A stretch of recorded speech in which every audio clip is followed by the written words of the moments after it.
Je me présente, je m'appelle Élodie Descharmes. Je travaille chez Orange en tant que coach agile et Scrum Master et je suis également, on va dire très ponctuellement indépendante dans le sens où ça m'est arrivé de prendre des missions d'accompagnement d'équipe ou de formation en parallèle de mon emploi chez Orange avec l'accord de mon employeur, bien sûr. Donc, je suis très heureuse de cette situation à double vie. Donc, je vais vous présenter aujourd'hui une petite présentation sur la collaboration à distance qui est axée outils et pratiques. Le but, c'est de mettre en avant des choses vraiment actionnables et simples pour faciliter le travail en équipe quand on n'a pas la chance de pouvoir être tous ensemble dans la même pièce, qui est quand même le luxe aujourd'hui. Un luxe qu'on peut difficilement se permettre étant donné le contexte sanitaire. Donc, je vais partager ma présentation. Hop. Voilà. Est-ce que vous pouvez me dire, soit à l'oral, soit dans le chat, si... Oui, c'est bon? Oui, ok. Oui, très bien, très bien. Merci beaucoup. Je n'ai pas le retour vidéo que vous voyez.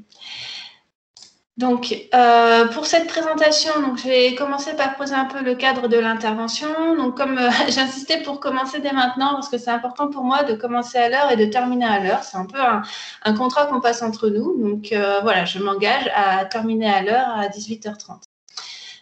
Nous sommes présents ici et maintenant. L'idée, c'est pas de faire autre chose en même temps. Moi, j'ai aucun retour visuel.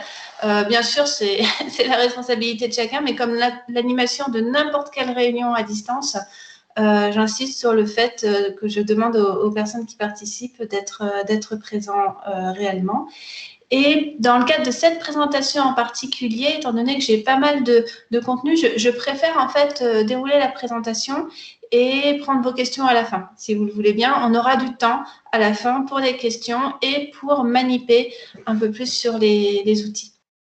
Mais ça ne veut pas dire que ça ne sera pas interactif, parce que je vais commencer justement par vous demander de rejoindre un premier outil. C'est un outil qui va me servir à l'animation de cette réunion, un peu en fil rouge. Et je vais mettre le lien dans le chat de manière à ce que vous puissiez le rejoindre facilement. Hop. Donc, je vous laisse cliquer sur ce lien. Et normalement, vous devriez arriver sur un board qui ressemble à celui que je partage sur mon navigateur. Donc là, en théorie, vous voyez mon navigateur avec le board et donc il faudrait que vous le rejoigniez aussi de votre côté. Est-ce que c'est bon pour vous? Non, moi, c'est Sylvie Audrin, je suis désolée, mais je n'ai pas le chat sur mon écran, alors que d'habitude, je l'ai. Ça va être embêtant. Est-ce qu'il y a d'autres... Oui, Sylvie, normalement, c'est alors en haut dans Teams, il y a un petit cadre. Mm-hmm. Vous ne le voyez pas? Non, mais d'habitude je l'ai, puis là je l'utilise tout le temps, et là je le vois pas. Je vais peut-être me déconnecter, me reconnecter. Oui, c'est ce que j'allais vous proposer. C'est ce que j'allais vous proposer. Est-ce qu'il y a d'autres personnes qui ont le même problème? Non, c'est bon, ça fonctionne. Ok. Ça fonctionne. Merci.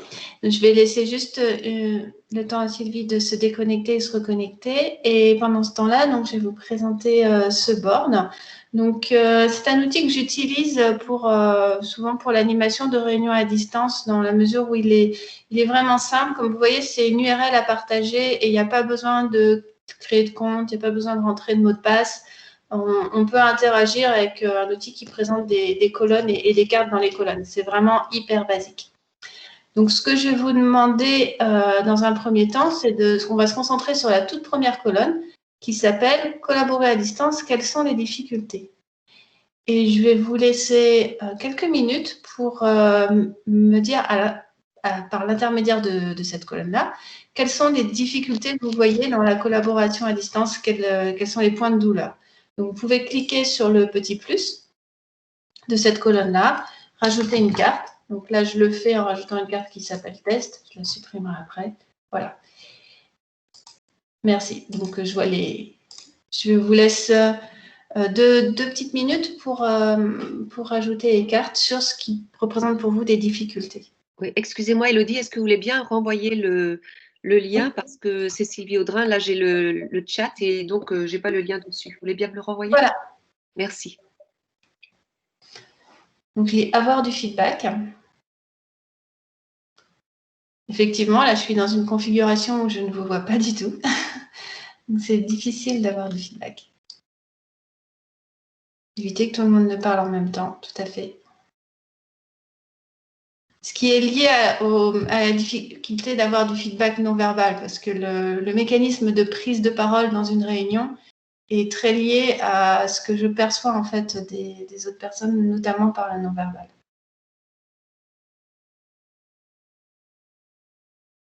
Les habitudes, tout à fait. C'est la seule difficulté qu'on a aujourd'hui. Gérer les conflits, alors oui, en plus, quand on n'a pas accès au non-verbal, gérer un conflit, c'est particulièrement difficile. L'écrit fait souvent pas mal de mal, en fait, dans la gestion des conflits.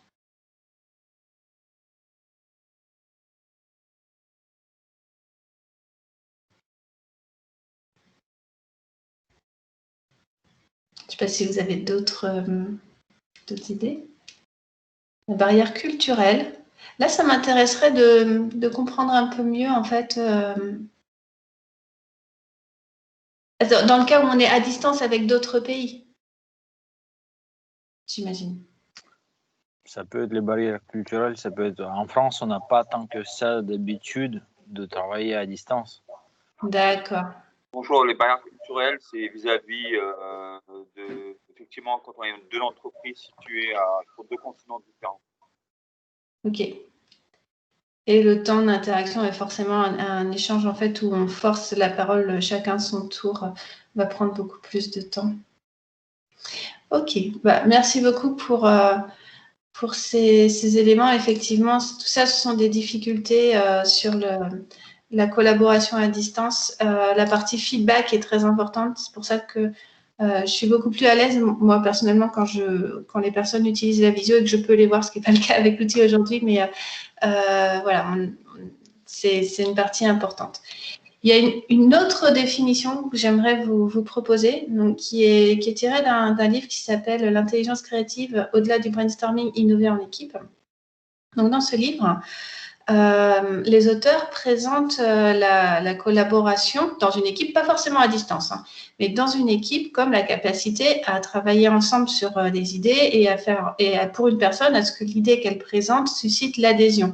Si à chaque fois que je présente une idée, je n'arrive pas à susciter l'adhésion, je ne vais pas pouvoir collaborer avec les autres pour construire ensemble quelque chose.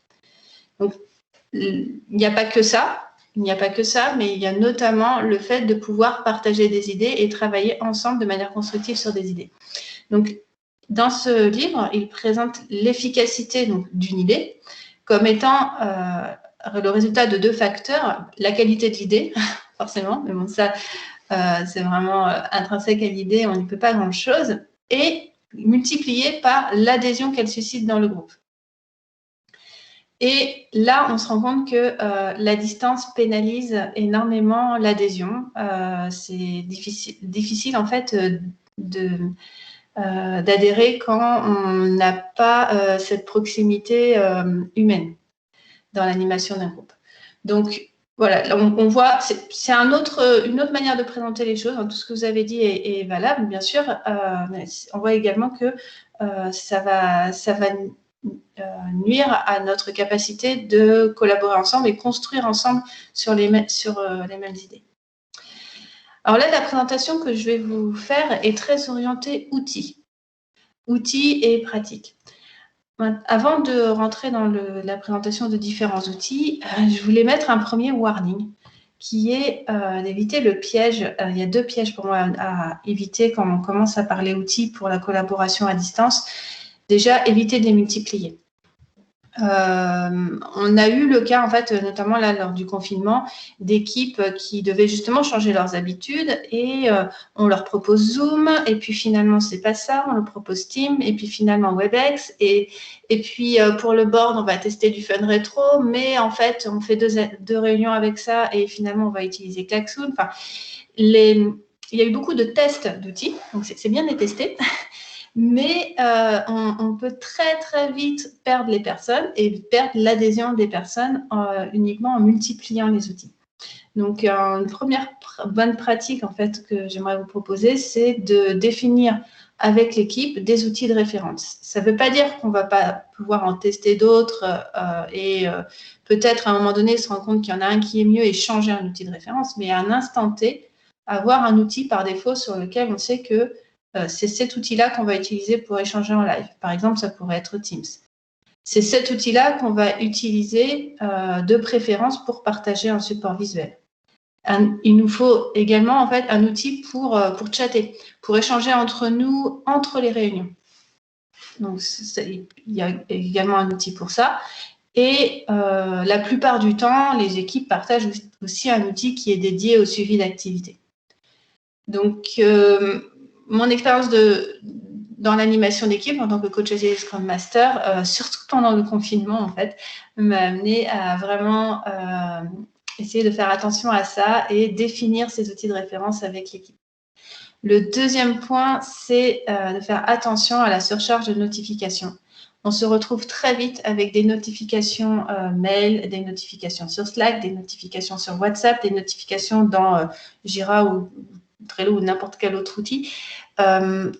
La multiplication des outils amène à la multiplication des notifications. Donc, pour essayer de lutter contre ça, déjà, essayer de ne pas trop multiplier les outils, c'est une première chose.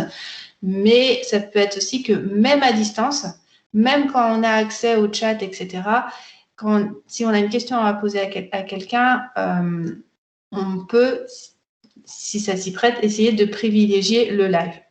Ça ne générera pas du coup de notification pour la personne. Si on pense qu'on va l'interrompre, etc., privilégier un Skype ou un instant messaging et en dernier recours le mail.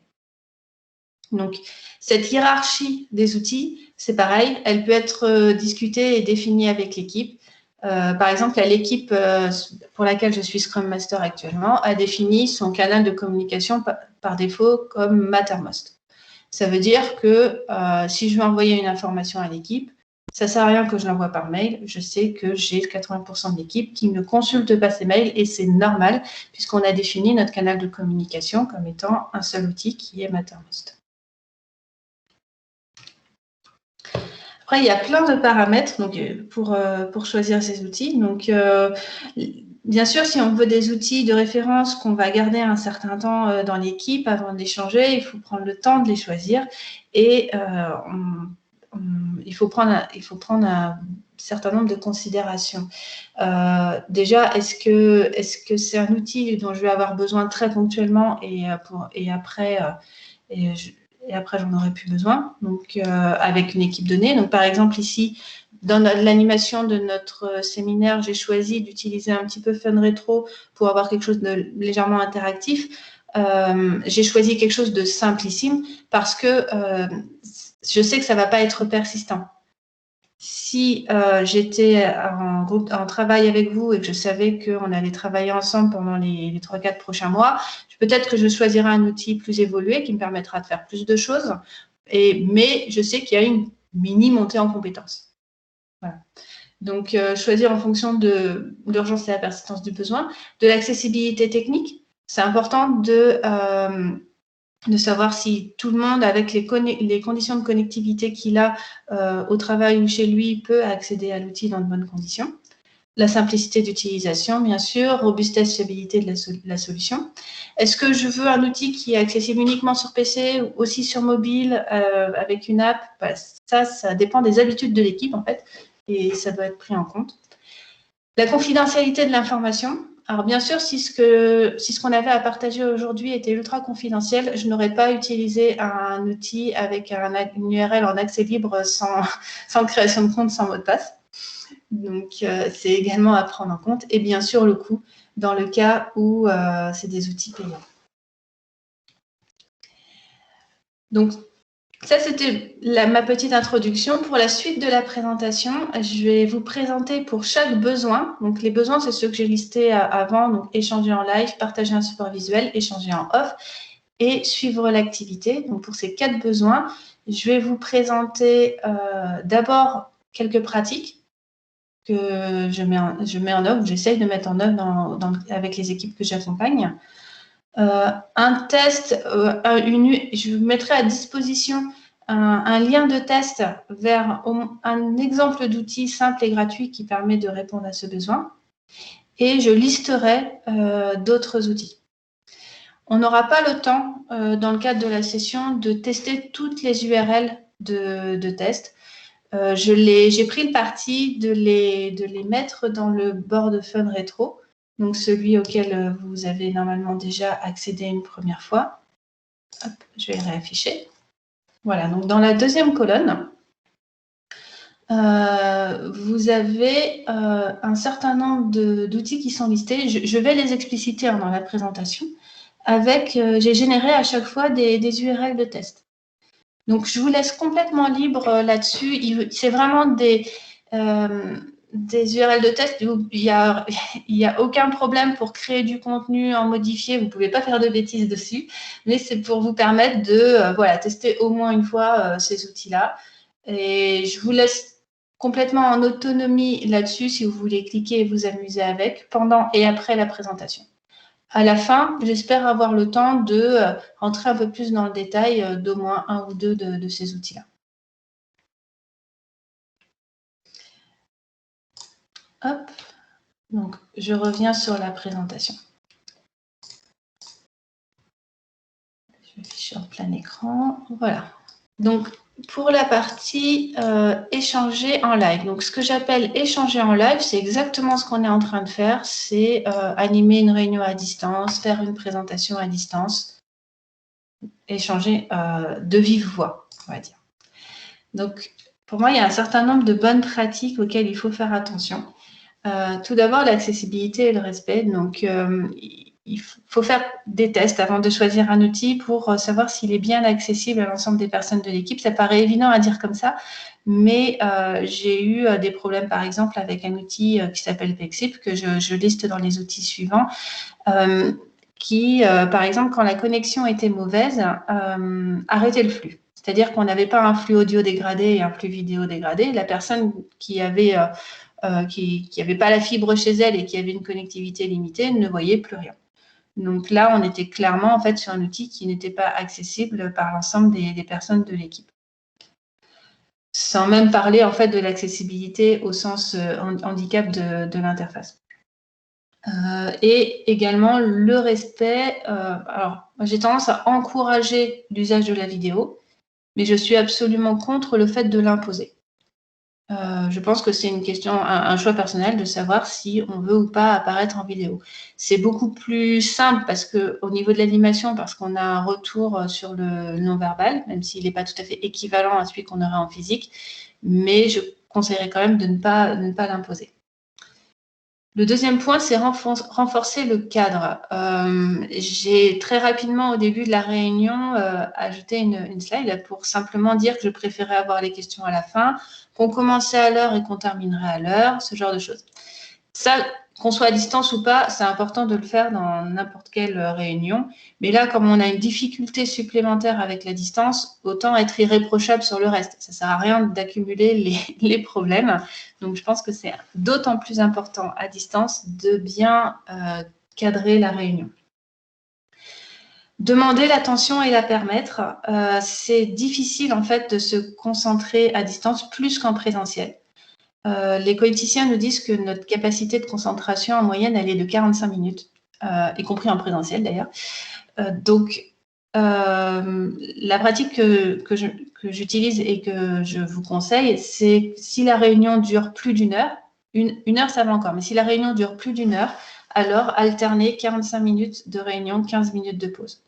Et ce n'est pas 5 minutes de pause, en fait. C'est une vraie pause qui permet de relâcher la tension visuelle, de éventuellement se lever, faire quelques pas. Et je vous promets qu'en termes de concentration et de qualité des échanges dans la réunion, c'est vraiment hyper important. L'inclusion de la réunion. Alors, ça fonctionne bien sur les réunions à distance, je trouve, de commencer par un moment léger, un peu participatif. Là, forcément, en 1 heure, j'ai pas mal de choses à vous dire, donc je l'ai fait très court. Ça peut être simplement un tour de table pour demander un peu l'état d'esprit de chacun. Mais l'idée, c'est de demander une action aux participants en début de réunion. Et ça permet d'engager les personnes pour que justement, après, elles soient plus attentives. Demander du feedback explicite. Je l'ai fait un peu tout à l'heure quand je vous ai demandé si vous voyez bien mon écran, ce genre de choses. C'est important d'en demander et forcément, il va y avoir des blancs parce que les personnes sont en mute, ne s'attendent pas forcément à ce qu'on les interroge. Donc, du coup, ça prend plus de temps en fait pour élaborer une réponse. Je pense qu'il ne faut pas avoir peur de ces blancs-là et les laisser. On aura une réponse, mais c'est important de continuer à demander du feedback, même si ça génère des blancs. Et enfin, la dernière pratique que moi j'aime beaucoup, donc on l'a ici avec le chat de Teams, c'est d'enrichir la réunion avec des échanges textuels en parallèle, de donner cette possibilité-là, tout simplement parce qu'on l'a vu dans ce que vous avez dit, c'est difficile de prendre la parole à distance. On n'a pas le non-verbal, c'est très difficile de savoir quand est-ce que je peux intervenir, c'est difficile. On a l'impression de couper la parole. Donc, du coup, le fait d'avoir le chat permet de traiter des questions simples, en fait, comme ça, sans avoir peur de systématiquement interrompre le propos. D'ailleurs, je vous encourage à échanger, à mettre des questions et des remarques sur le chat, si vous voulez. Je garde un œil dessus pendant la présentation. Donc ça, c'est pour les bonnes pratiques. Si vous voulez vous amuser un petit peu avec un outil simple et gratuit qui permet de faire de la visio, du chat, du partage de documents, vous pouvez cliquer sur cette URL. Alors, elle est dans le Fun Retro, hein, de manière à ce que le board, de manière à pouvoir être cliquable. C'est un outil qui s'appelle Jitsi. Et je le trouve très pratique parce que, en fait, sur le début de l'URL, là, on a le HTTPS, etc., meet.j.si. Et ensuite, on met ce qu'on veut. Et ça crée, en fait, une conférence à la volée. Alors, je ne l'ai pas testé avec des nombres de participants énormes, hein, mais au moins jusqu'à une dizaine de personnes, ça marche très bien. Après, d'autres outils, il y en a plein. Hein, vous en connaissez sûrement pas mal dans ceux-là. Google Meet, Zoom, Teams, WebEx, Pepsi, que j'en ai un petit peu parlé, Skype et Discord. Voilà. Il y en a plein d'autres. D'une manière générale, c'est impossible de faire une liste exhaustive. Là, je ne parle que de ceux que j'ai suffisamment testés pour pouvoir vous répondre si vous avez des questions dessus. Alors, ce n'est pas le tout de se parler, mais c'est encore plus efficace si on peut se parler en partageant un support visuel. Donc, souvent, en fait, dans l'animation de réunion, on va avoir besoin, en plus de l'outil qui nous permet d'échanger oralement, d'avoir un outil qui nous permet de partager le support visuel. C'est l'équivalent du tableau blanc dans la salle de réunion. Donc, au niveau des bonnes pratiques, pour moi, la seule vraiment très importante, en fait, c'est la simplicité. Il y en a des très, très, très simples et il y en a des très, très, très complexes. Et il va falloir, en fait, choisir en fonction du besoin. Si j'ai simplement besoin de créer une liste d'éléments et de les ordonner, un board comme ce que j'ai partagé, ou même du texte tout simple, ça suffit. Je n'ai peut-être pas forcément besoin d'un outil très compliqué qui va me permettre de faire des post-it, de dessiner des tableaux, etc. Là, c'est vraiment un besoin, le partage de support visuel sur lequel on peut être amené à changer quand même d'outil en fonction du besoin, même si j'encourage quand même à avoir un outil de référence avec l'équipe. Il faut être conscient qu'à chaque fois qu'on introduit un nouvel outil, on va générer une mini courbe d'apprentissage, même si l'outil est simple. Il va y avoir 5 minutes de la réunion qui va être prise par et comment je crée un post-it. Donc, du coup, voilà, il faut être conscient de ça et éviter en fait d'introduire toujours de nouveaux outils. Et si jamais on a besoin d'un nouvel outil, s'assurer que l'équipe est à l'aise avec. J'ai une question sur le chat. Y a-t-il une limite de temps, plage horaire réservée, limitée sur le serveur? Je ne vois pas en fait du tout de quoi il s'agit, Arnaud.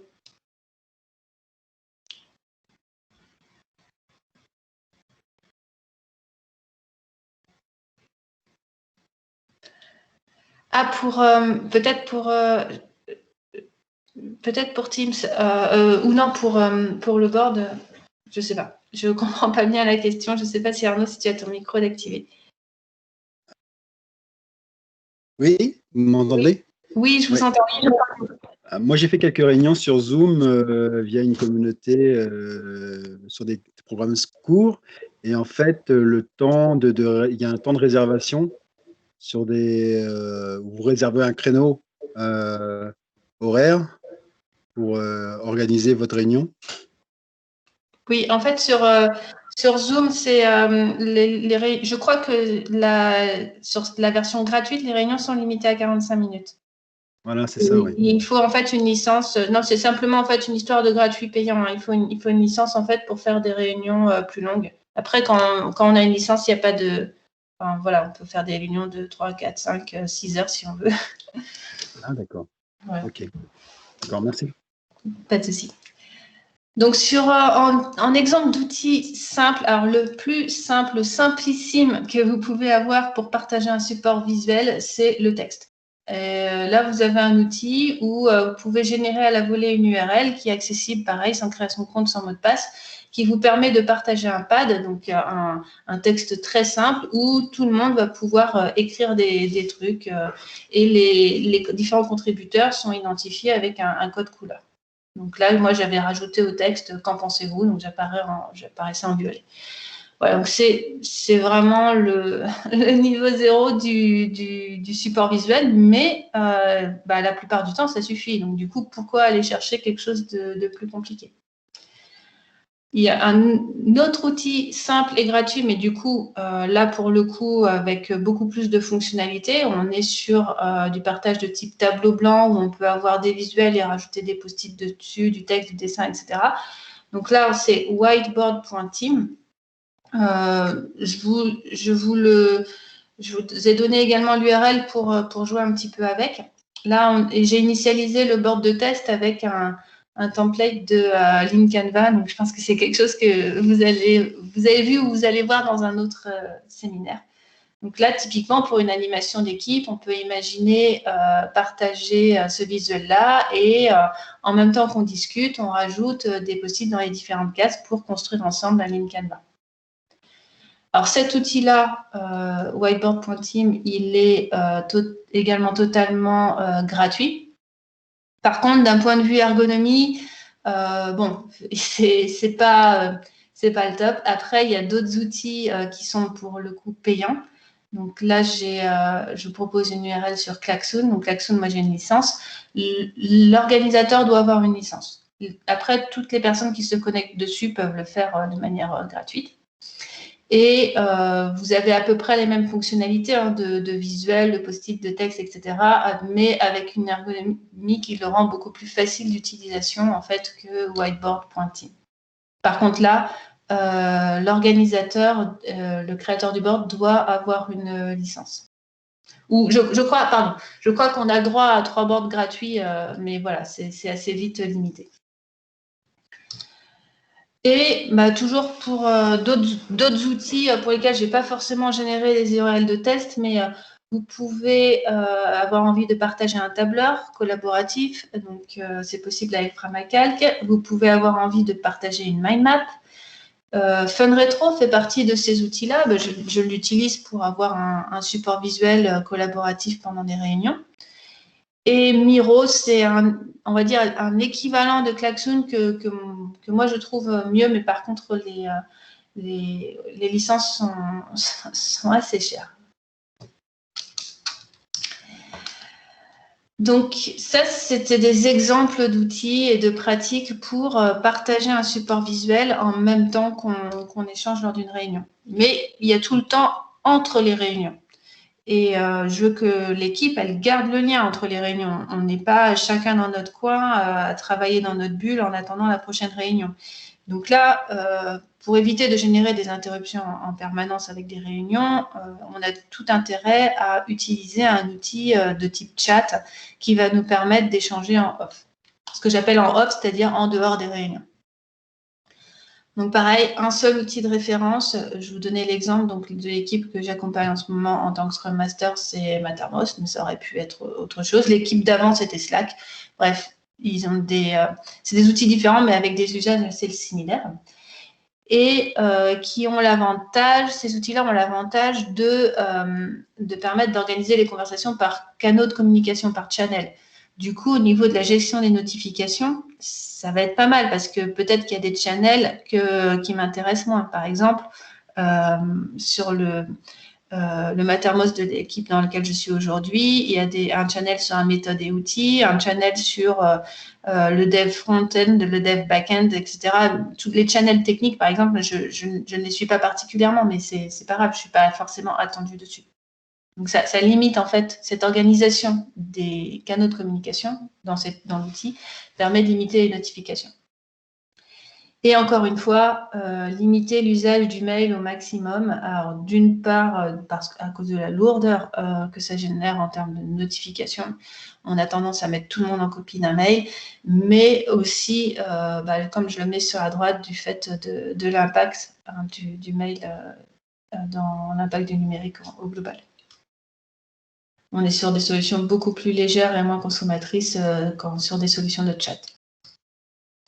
Donc, les exemples d'outils que j'ai pu tester, donc il y a deux catégories. Il y a un peu ceux qui vont avoir tous les échanges à plat et ceux qui vont nous permettre de nous organiser dans des channels de communication. Donc, à plat, dans un contexte d'entreprise, j'ai vu utiliser donc WhatsApp pas mal, Telegram et Wicker un peu. C'est le même principe. La seule différence va être une sécurité, on va dire, un cryptage renforcé sur Telegram et Wicker. Donc, c'est des problématiques de sécurité, en fait, qui étaient prises en compte dans les équipes qui utilisaient ces deux outils-là. Sur les outils qui sont organisables par channel, donc Slack, je pense que ce doit être à peu près le leader du marché dans le contexte entreprise.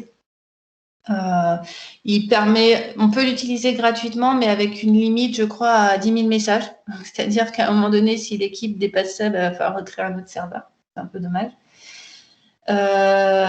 Mattermost, c'est une solution qui peut être open source, qu'on peut installer en fait dans son contexte pour peu qu'on ait des personnes qui puissent administrer un serveur. Donc, Mattermost peut être en local. Et Discord, alors Discord qui est très utilisé qui a été très utilisé par les professeurs et les étudiants dans l'enseignement supérieur pendant le confinement et qui est à la base un outil pour les gamers, mais qui fonctionne vraiment très très bien. Il permet de faire des channels textuels et vocaux et vidéo. C'est vraiment performant et très fluide. Voilà pour des exemples d'outils, en tout cas, encore une fois, ce n'est pas une liste exhaustive, qui me permettent d'échanger en dehors des réunions. Après, donc là, je peux dialoguer avec mon équipe, je peux garder le contact, etc. Mais ce n'est pas ça qui va me permettre de faire un suivi d'activité. Donc, j'ai présenté quelques pratiques et outils pour faire du suivi d'activité quand on est à distance. Si jamais on était dans la même pièce, on pourrait très bien faire un board sur le mur avec des colonnes, to do, doing, done, des post-it, etc. Ça, franchement, personnellement, je trouve que c'est le top parce qu'un management visuel qu'on a sous les yeux, sa caractéristique principale en général, c'est qu'il est à jour. Alors qu'un outil en ligne, c'est déjà moins évident, ça va demander plus de discipline. Mais bon, nous sommes à distance, donc je ne peux pas faire mon grand paperboard avec des post-it. Il va falloir que j'utilise un outil en ligne. Donc là, la base, c'est une organisation de type, alors pour ceux qui connaissent, on va dire de type Kanban, c'est-à-dire que j'ai des colonnes qui représentent les différents états d'une tâche à faire. Donc là, le vraiment hyper basique, c'est à faire, en cours, terminé, mais je peux avoir des étapes intermédiaires. Et beaucoup d'outils de suivi d'activité en ligne vont reprendre, enfin la très grande majorité vont reprendre cette présentation-là. Donc à chaque fois, quel que soit l'outil, vous allez retrouver une présentation en colonne avec des cartes que je peux déplacer d'une colonne à l'autre. Vous en avez des très simples et vous en avez des très très très compliqués. Donc c'est pareil, c'est à adapter à votre activité. Là actuellement, dans mon contexte professionnel, on utilise beaucoup Jira et ça se justifie du fait de la complexité des projets, des modules sur lesquels j'ai plusieurs équipes qui collaborent en même temps, de la nécessité en fait de gérer des releases logicielles, etc. Mais ça se justifierait pas du tout en fait dans le cadre d'un autre petit projet par exemple. Donc vraiment, encore une fois, adapter la complexité de l'outil à la complexité de l'activité. Et c'est pas le tout en fait de mettre en place un board. Pour moi, le board ne servira pas à grand chose et il ne sera pas suivi si on n'y associe pas une réunion de suivi. C'est un point récurrent qui doit être inscrit en fait dans les modes de fonctionnement de l'équipe où collectivement les personnes qui collaborent ensemble pour faire avancer les cartes quelque part vont faire une revue du board, ce qu'on appelle une revue du board. Donc, qu'est-ce qui a changé depuis la dernière fois? On le met à jour s'il n'est pas à jour, parce qu'il peut y avoir des oublis au fil de l'eau. On s'aligne sur c'est quoi les grandes prochaines étapes et on demande s'il y a des problèmes. Par exemple, si on se rend compte qu'une carte est restée bloquée depuis 2 mois dans la colonne en cours et n'arrive pas en fait à se terminer, bah, c'est peut-être qu'il y a un problème, qu'il y a un blocage à discuter. Et cette réunion de suivi, en fait, il n'y a pas forcément de règles a priori. On peut utiliser, des fois c'est imposé par certaines méthodes qu'on utilise, mais si on parle d'un point de vue complètement général, il n'y a pas forcément de règles préétablies sur la fréquence, si ce n'est il faut que les cartes aient bougé d'une réunion à l'autre. Donc si les cartes bougent tous les jours dans le board, bah, ce sera peut-être utile de faire un petit point de synchro tous les jours. Si les cartes bougent plutôt au rythme de quelques cartes qui bougent par semaine, là on va être plutôt sur des réunions de suivi hebdomadaires.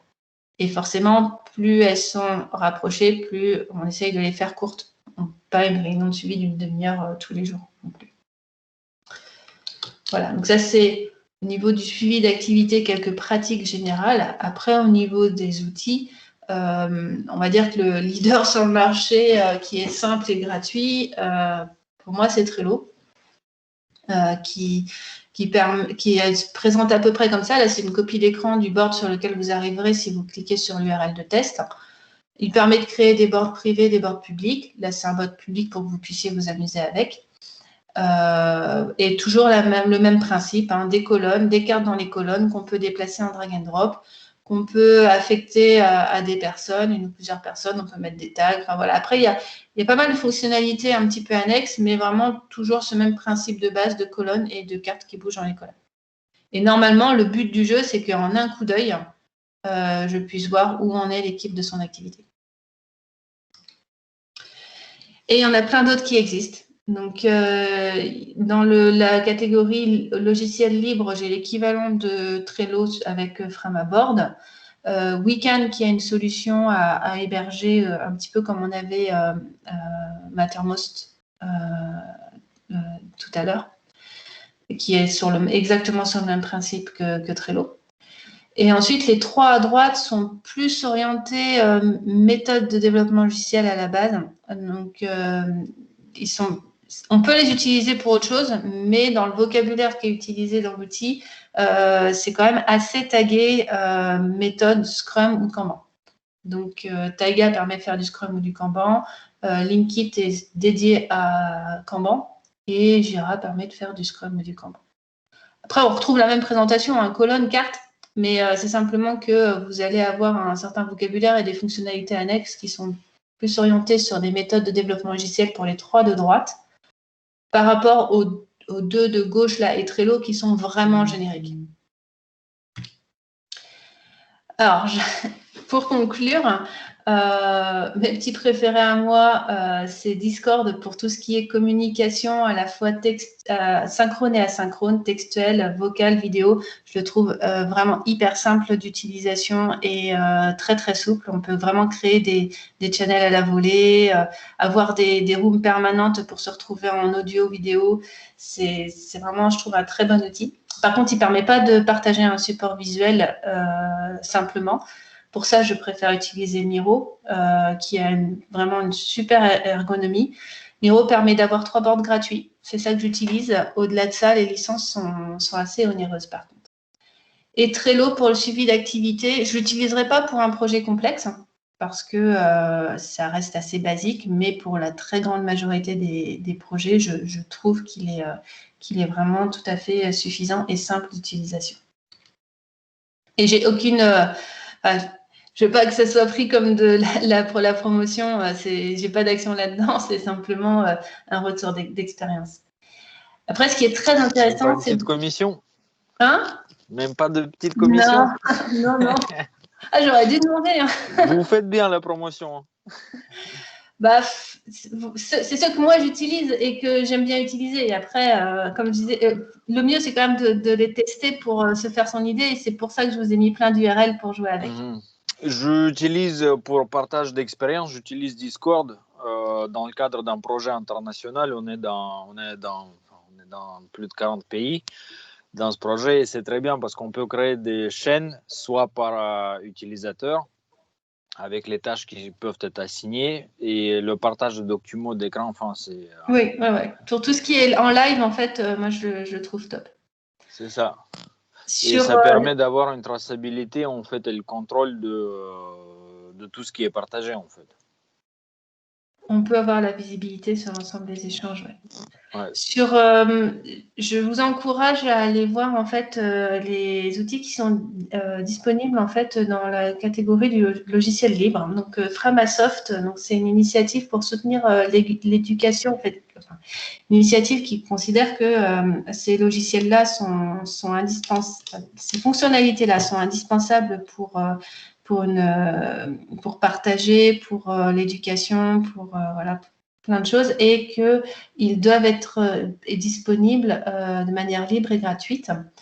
J'en fais la promotion parce que je trouve que l'initiative est top. Ils ont vraiment un catalogue de logiciels qui est très, très utile et dépanne beaucoup. Par contre, moi, je ne les utilise pas dans le cadre professionnel parce que juste c'est fait pour des associations et l'éducation. Je trouve pas ça correct de l'utiliser dans un cadre professionnel sans reverser en fait, sans soutenir l'initiative. Donc j'en fais la promotion, mais je fais aussi la promotion des dons en fait à Framasoft qui produit en fait tout ce contenu accessible gratuitement et qui a vraiment été très très utilisé pendant le confinement par les scolaires notamment.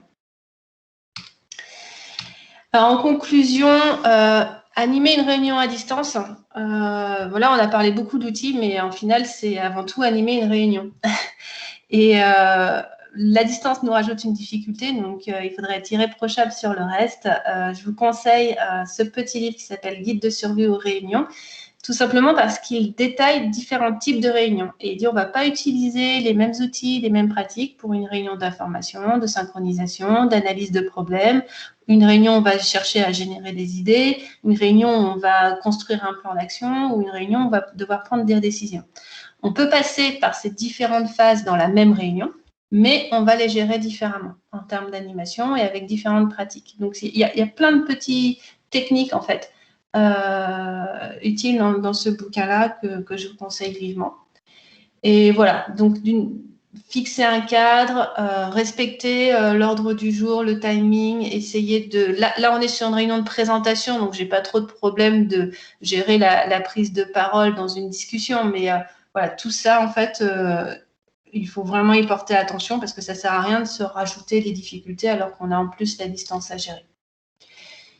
Et enfin, on a parlé outils, on a parlé pratiques d'animation, etc. Mais il ne faut pas croire que c'est ça l'objectif.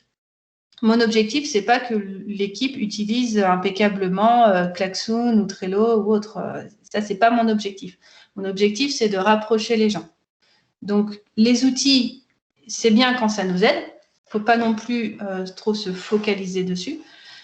Et indépendamment des outils, il y a les supports que je propose, les pratiques que je propose qui peuvent aider. Donc là, je vous propose cette pratique-là que je trouve vraiment pas mal au moment où une équipe se forme, en fait. Elle n'est pas encore une équipe, elle est un groupe d'individus qui ne se connaissent pas. Et mon rôle en tant que coach d'équipe, c'est de les aider à se transformer pour justement devenir une équipe qui va être performante ensemble. Donc, pour ça, il faut que les gens apprennent à se connaître. Et à distance, c'est compliqué. Donc, il y a une pratique qui s'appelle les cartes personnelles, donc les personal maps, qui consiste à proposer aux personnes de se présenter sous forme de mind map avec un format complètement libre. C'est vraiment, en fait, le format lui-même fait partie de la présentation, en fait, quasiment. Et donc, voilà, on fait un moment où chacun présente sa mind map. Il peut y avoir des recoupements. Ah, toi aussi, tu pratiques tel sport, etc. Donc, ça crée tout de suite des liens.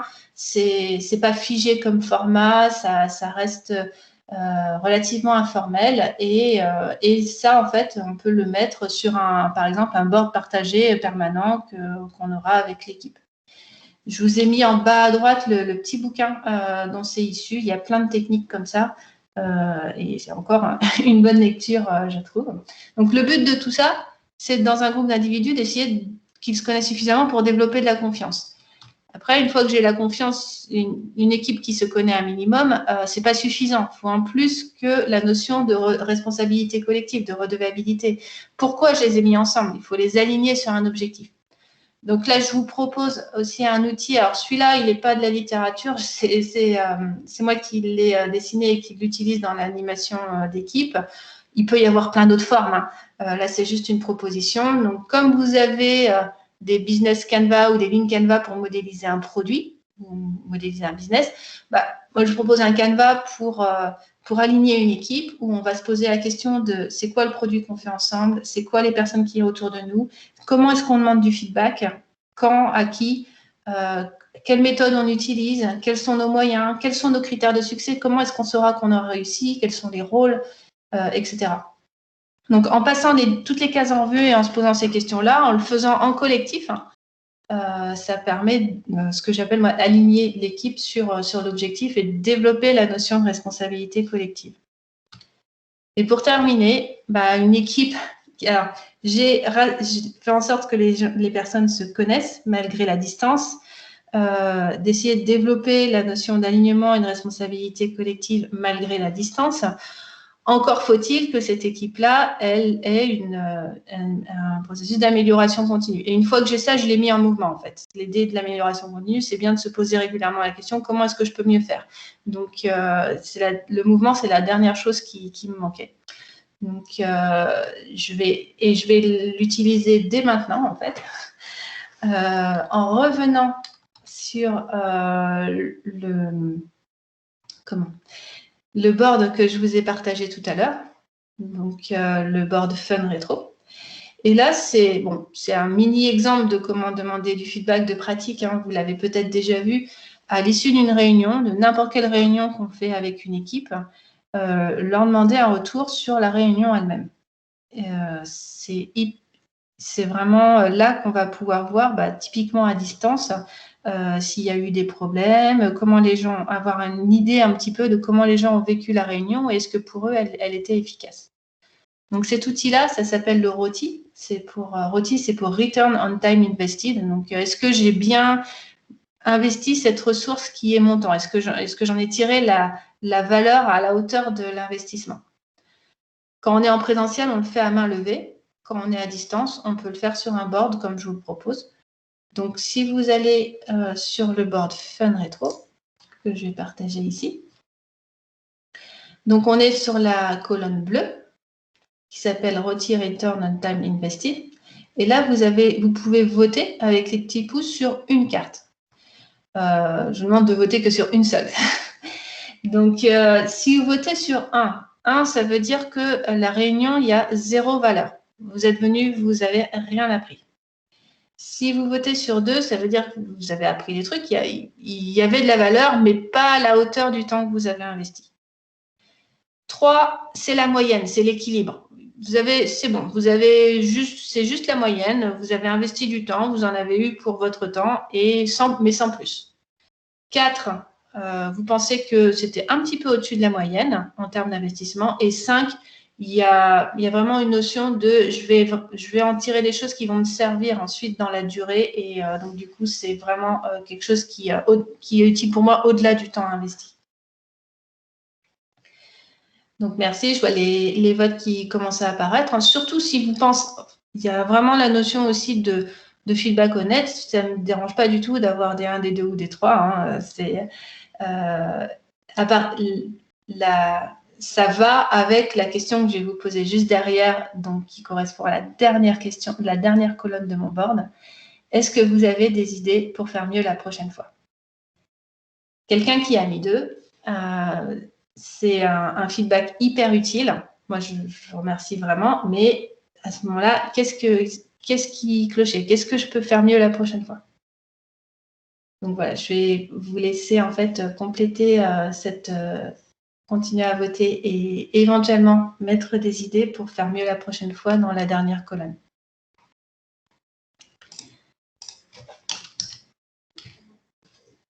Et c'est tout pour ma présentation. Comme je vous le disais, j'avais beaucoup de contenu à passer. C'est pour ça que je n'ai pas pu vous proposer vraiment de rentrer dans le détail d'un outil. Maintenant, il nous reste 5 minutes. Si vous le souhaitez, on peut en fait aller sur un des outils pour lesquels vous avez une URL dans le board pour le regarder un petit peu plus en détail. J'en profite parce que je ne vais pas tarder à couper l'enregistrement pour remercier Elodie pour cette animation de cet atelier qui a été très instructif. Je vois en parallèle les commentaires dans le chat. Je pense que les personnes sont contentes. Merci beaucoup Elodie. Merci pour l'invitation. Alors, je vois